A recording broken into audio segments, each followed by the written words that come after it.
Ahora vamos a presentar iniciativas del Museo de Farmacobotánica de la Universidad de Buenos Aires para la recuperación de sus colecciones históricas. Llamamos a Gabriela Mayoni. Ella es doctora en Antropología por la UBA y licenciada en Conservación y Restauración de Bienes Culturales por la UNA. Y se dedica a la investigación, conservación y gestión del patrimonio cultural.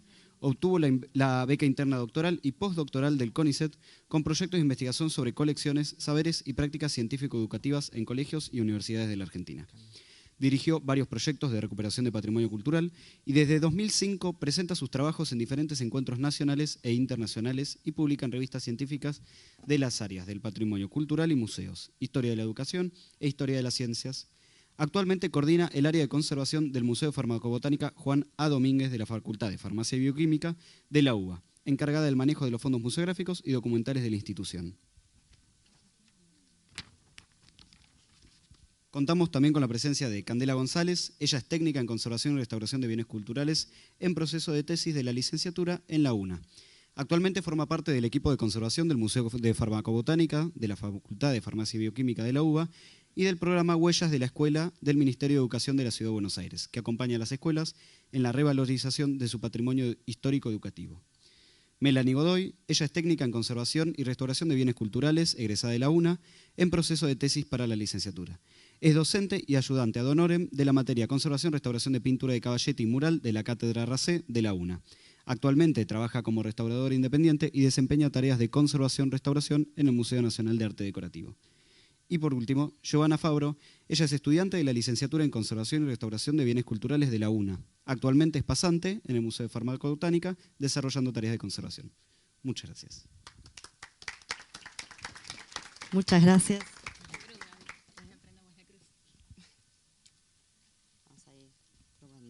Muchas gracias, Nico, por las presentaciones. Vamos a probar la cruz. Acá estamos. Y a ver si logro el buen manejo del micrófono. Con unos pequeños apuntes.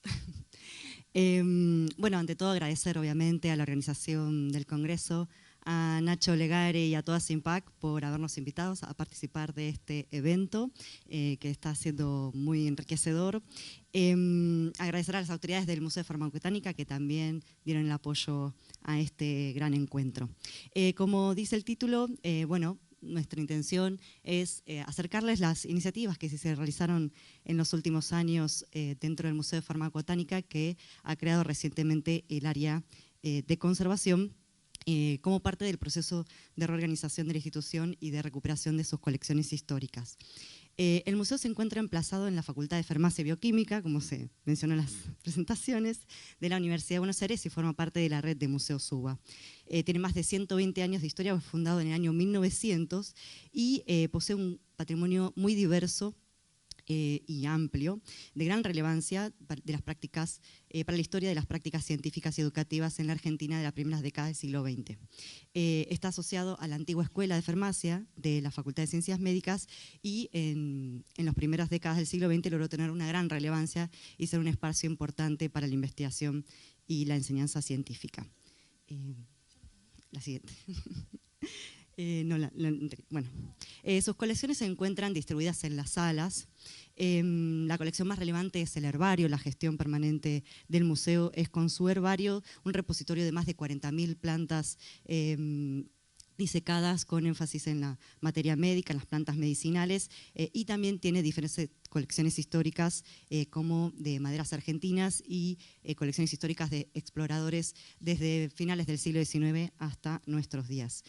Posee una biblioteca especializada muy importante, también producto de estos 120 años de historia, y un importante archivo fotográfico y documental que se encuentran en proceso constante de revisión y catalogación. Por otra parte, en términos de los fondos museográficos, el museo cuenta con importantes grupos de bienes históricos y artísticos, bienes arqueológicos, etnográficos, colecciones zoológicas, aparatos, instrumentos científicos, una gran variedad de modelos didácticos también, de materiales didácticos que se van a detallar un poco más adelante. Y bueno, y actualmente el museo busca ampliar, ¿no?, su patrimonio, enfrentando múltiples desafíos. En los últimos años se gestionaron varias iniciativas y recibió diversos apoyos, subsidios estatales, becas, contribuciones privadas, pero principalmente la generosísima colaboración y ayuda voluntaria de profesionales y estudiantes a lo largo de estos años. Principalmente las iniciativas que terminaron por terminar de estructurar el área de conservación, en realidad lo que logró es una reorganización de los espacios de trabajo, de almacenamiento y de exhibición que no estaban delimitados, ¿no? Y llevar adelante principalmente trabajo colaborativo, de acuerdo a las necesidades y las especialidades que cada tipo de colección requería. La siguiente. De esta manera, por ejemplo, una gran experiencia fue, gracias a la colaboración de un grupo de investigadoras y conservadoras de arte textil a cargo de Silvana Di Lorenzo y Lucila Pessoa, trabajar con la colección etnográfica y plumaria, textil y plumaria del museo. Este proyecto inició en 2019 y se enfocó en un conjunto de 79 piezas y se realizó la identificación e investigación de las producciones culturales de los pueblos hacedores de este patrimonio, principalmente de la región del Gran Chaco, contribuyendo a la documentación y análisis de las técnicas de manufactura de los diferentes objetos. También se hicieron reportes de condición, limpiezas mecánicas controladas, la guardia y exhibición con criterios de conservación preventiva. Resultados de este proyecto ya fueron expuestos en congresos internacionales y también fue convocado este año para el ciclo Charlas de Colección de la Dirección de Bienes y Sitios Culturales del Ministerio de Cultura de la Nación. Por otra parte, gracias a la colaboración de especialistas en libros antiguos y documentos y de la disciplina de la archivística, fue posible encarar la revisión, mantenimiento y nueva gestión del archivo que posee el Museo del Naturalista Aimé Bonpland, que fue donado por sus descendientes en el año 1905. Este archivo contiene más de 2050 documentos, muchos de ellos son inéditos, entre los que se encuentran mapas, cartas, notas de viaje, diarios manuscritos y otros documentos que dan cuenta de los diversos aspectos de la vida de Bonpland en el Río de la Plata. La siguiente. El proyecto lo lleva adelante de manera voluntaria la conservadora Melina Riavis, junto a la licenciada Penélope Mazzoli y la licenciada María Candela Ciccioli, que es parte del equipo de conservación del museo, cuyo objetivo es lograr la conservación respetuosa, según su historia, mediante la estabilización físico-química de los documentos, el relevamiento, pero también la sistematización de la información contenida, como forma de generar nuevas herramientas para la consulta por parte de los investigadores. Si bien la mayoría del acervo se encuentra estable, algunos manuscritos, en especial los diarios de viaje, presentan un estado crítico de conservación, imposibilitando su consulta y manipulación. Poseen debilidad estructural, consecuencia del ataque de hongos y bacterias a lo largo del tiempo o en el pasado, faltantes de material celulósico, oxidación, degradación de tinta, suciedad, entre otros varios deterioros. Esta iniciativa tuvo además en 2022 el apoyo de las becas de creación del Fondo Nacional de las Artes y con el avance de las tareas se está construyendo nuevas herramientas para los investigadores, pero al mismo tiempo empezamos a trabajar sobre los protocolos, ¿no?, las formas de solicitud y consulta de los fondos y se está avanzando en la digitalización del archivo para favorecer el acceso remoto también de su contenido. Pero una de las apuestas más fuertes fue la gestión del proyecto para el programa de mecenazgo del gobierno de la ciudad, junto a la Asociación Amigos del Museo. Desde el año 2018, junto a mis colegas Iván Casime, Ignacio Legari y Melina Riavis, empezamos un ambicioso proyecto de recuperación de las colecciones históricas y científicas que representa el área didáctica del museo, que contiene más de 6.000 bienes. Gracias a este programa y el Banco Hipotecario como patrocinador, se pudo dotar al museo de importantes recursos económicos para la compra de mobiliario, equipos y herramientas para armar el área de conservación y materiales para avanzar en la conservación preventiva y curativa de las colecciones. Este proyecto abarcó la colección de modelos anatómicos, láminas didácticas, diapositivas y negativos fotográficos sobre vidrio, muestrarios didácticos de productos industriales y de minerales, conjuntos patrimoniales que se encontraban en un estado de conservación crítico y con riesgo de pérdida de algunos casos resultaron un desafío particular para su conservación.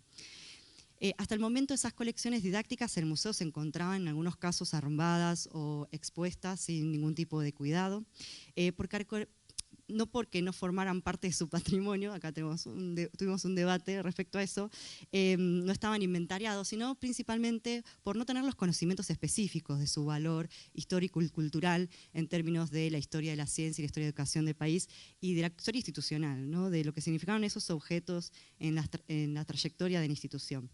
En este sentido, gracias a la erradicación del proyecto de investigación postdoctoral que hice con beca CONICET sobre artefactos, saberes y prácticas científico-educativas, este proceso de revalorización fue acompañado por un proceso importante de producción de nuevo conocimiento para el museo, logrando un cambio de significado y que esos bienes pasaran de ser un mero uso didáctico a la concepción de bienes culturales, conservándolos y gestionándolos como tales.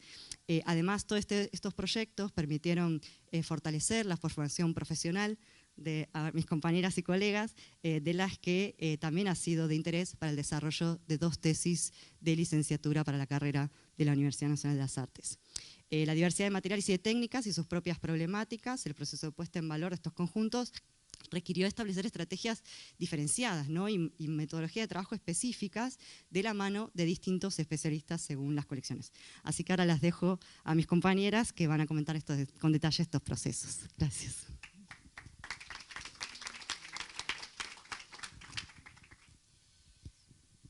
Bueno, vamos a ver cómo me va con el micrófono.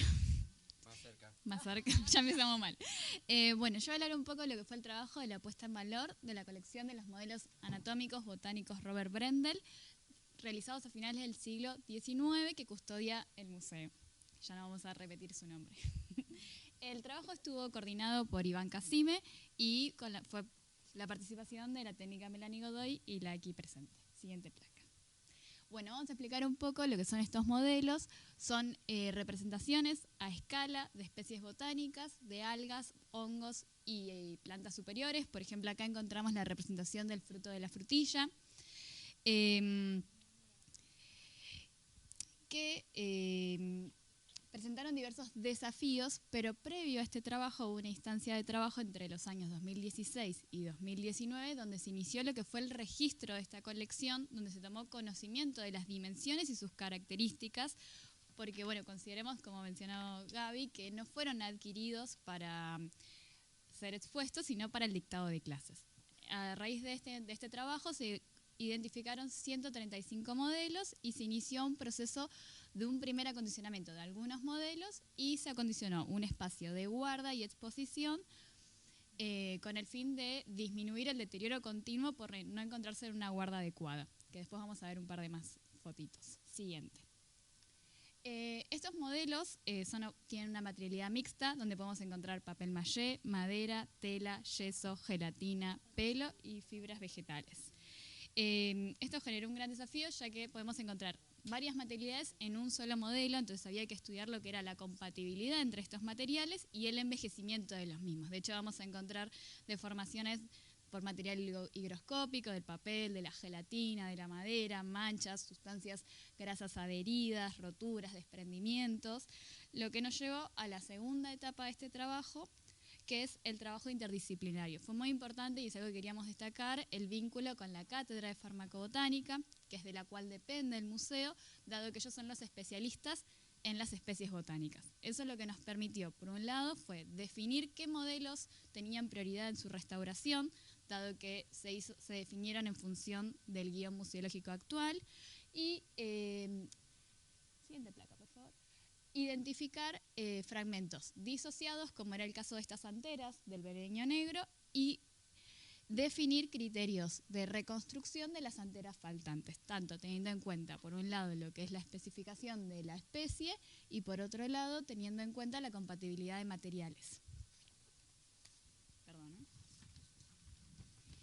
Entonces podemos concluir que hubo que definir materiales aptos a conservación, respetando su compatibilidad y teniendo en cuenta su característica de objeto mixto.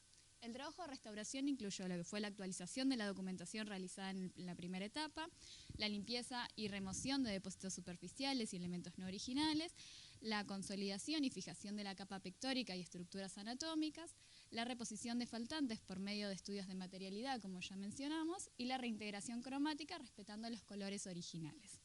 Entonces, siguiente placa, podemos decir que queríamos ya que mostrarles cómo se encontraban, que eso no quiere decir que no los valoraban porque los guardaron, vamos a aclarar esa parte, pero hoy se encuentran ya en su guarda, que es al mismo tiempo su espacio de exposición, se incorporó lo que fue la iluminación y hoy esta etapa se concluye con 53 modelos restaurados completamente, 27 en proceso y 51 de los 135 aún no intervenidos.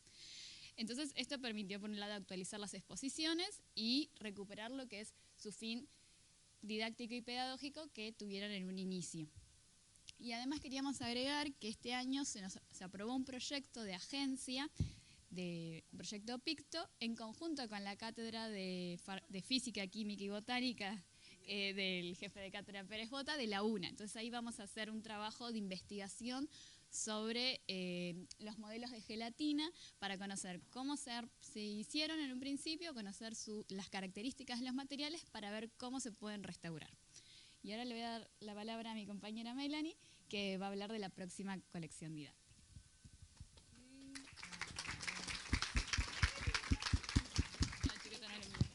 Bueno, paren que me voy a poner los anteojos, si no, no veo. Bueno, como dijo acá Candela, yo les voy a hablar sobre la puesta en valor de la colección de láminas murales que se llevó a cabo en el museo. Este trabajo lo hicimos junto con Gabriela Mayoni también, que empezamos a trabajar sobre la colección de estas láminas. Bueno, el museo consta de una colección de 765 láminas murales, 650 son ilustraciones científicas, ahí va mejor, sobre papel realizadas a mano pertenecientes a las antiguas cátedras de la universidad y 115 son cromolitografías montadas sobre tela provenientes del extranjero, principalmente de Alemania, Francia e Italia. En esta etapa que se desarrolló esta puesta en valor, se avanzó sobre el conjunto de las láminas cromatográficas, principalmente las provenientes de Italia, de la editorial Balardi. Su construcción, como se ve en este gráfico, está dada por una lámina de papel impresa montada sobre tela con la aplicación de una capa de recubrimiento. En los extremos superior e inferior poseen una varilla a media caña barnizada sujetas a la lámina con tachuelas colocadas desde el reverso con un larguero de cartón sosteniendo ambos soportes flexibles. Posee además dos sistemas de montaje, uno constituido por dos ganchos metálicos y uno textil compuesto por una cinta hilera anudada. Bueno, como sabemos, una de las problemáticas que suelen padecer este tipo de objetos es la disparidad de las reacciones de los materiales constitutivos frente a factores ambientales como humedad y temperatura, sobre todo en sus tres elementos estructurales que les mencionaba antes, el papel, el textil y la madera. Las tensiones dispares entre estos soportes que estaban adheridos y sujetos entre sí son causantes de las deformaciones de los materiales presentes en gran porcentaje en toda la colección.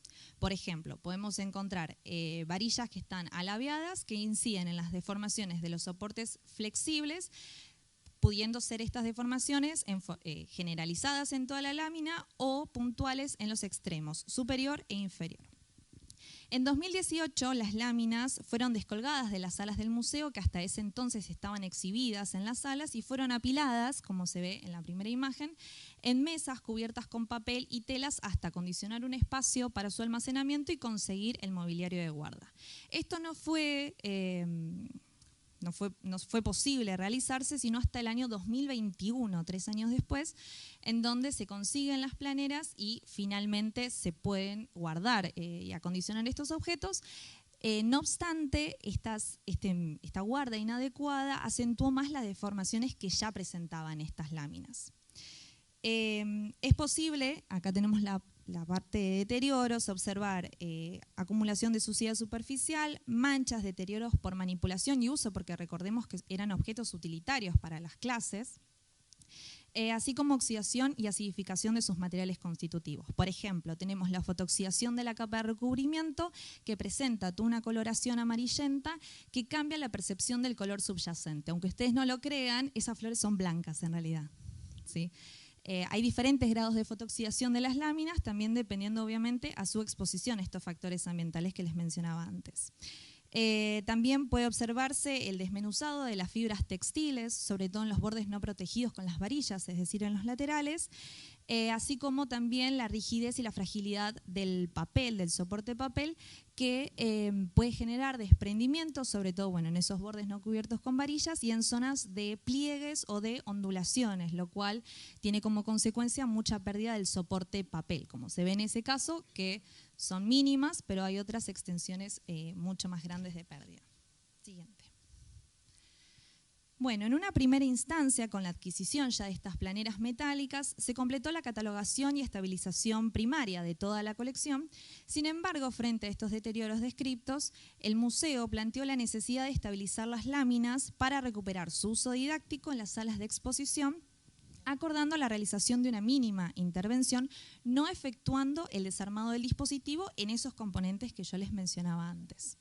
Por tanto, la estabilización se vio limitada enfocándose en problemáticas como las deformaciones, la suciedad, los desgarros y problemas de consolidación.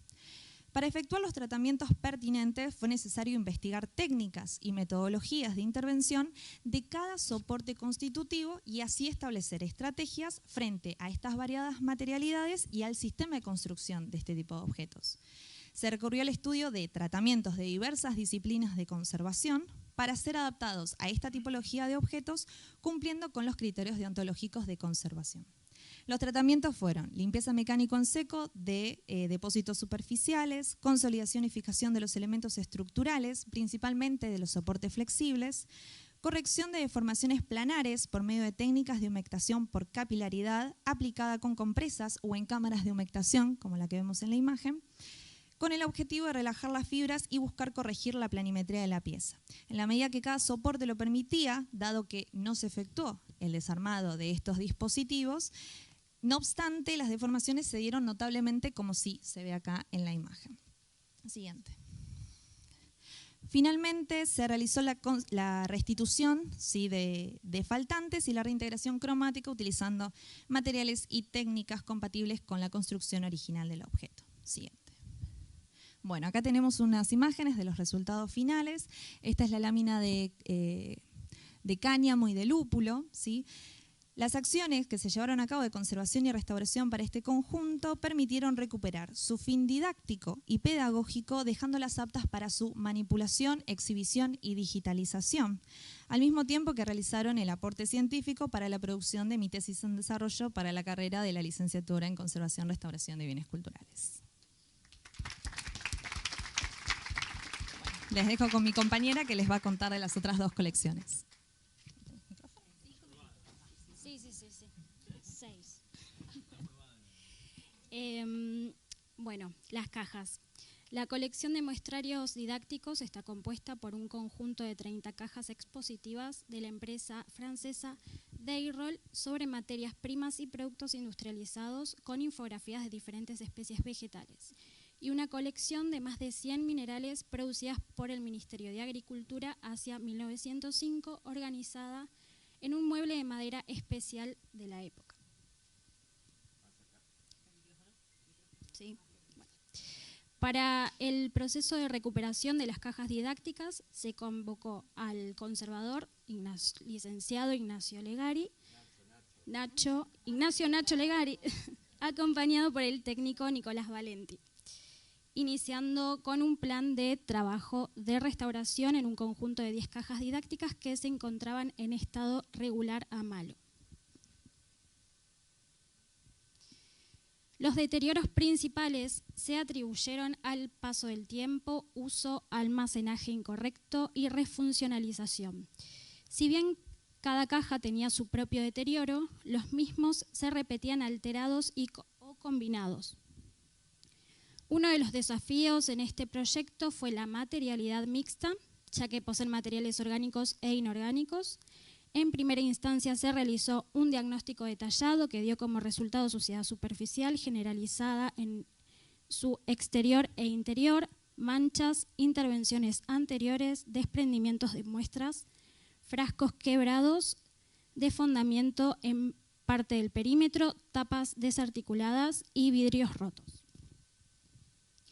En cada caja se procedió con limpieza superficial con pinceleta y aspiradora en su exterior e interior, y luego debió desarmarse cada caja en sus elementos componentes y tratarlos específicamente según sus deterioros.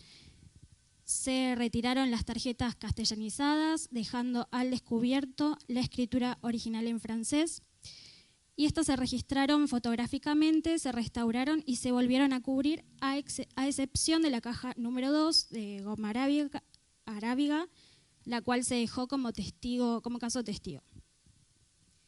Actualmente, la colección de cajas didácticas se encuentran ubicadas en una estantería metálica destinada para su guarda a cargo del área de conservación.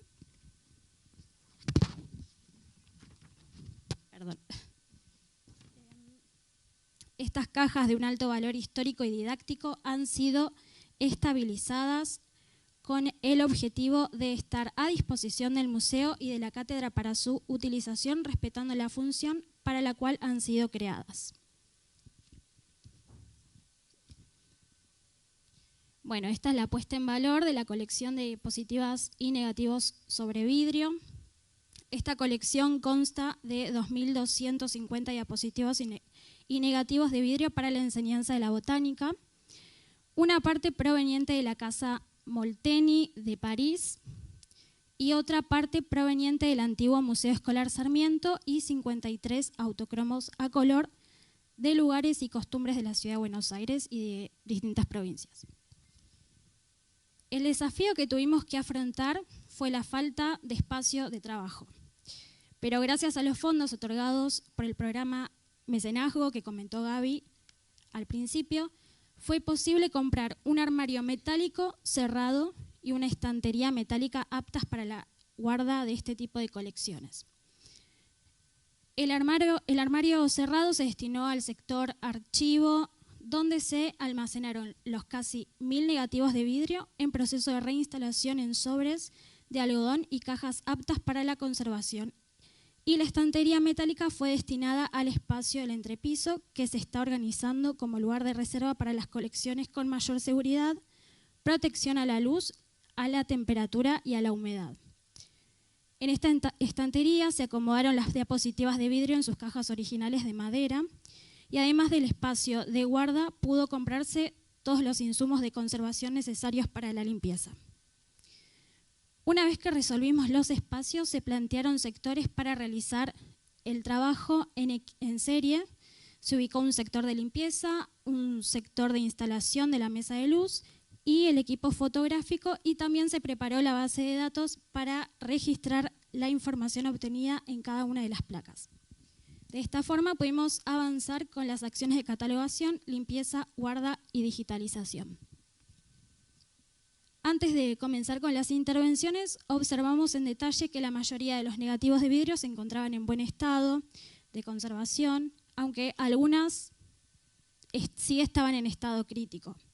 Entonces decidimos avanzar con las que estaban en buen estado de conservación y finalizar con las placas que se encontraban en mal estado de conservación.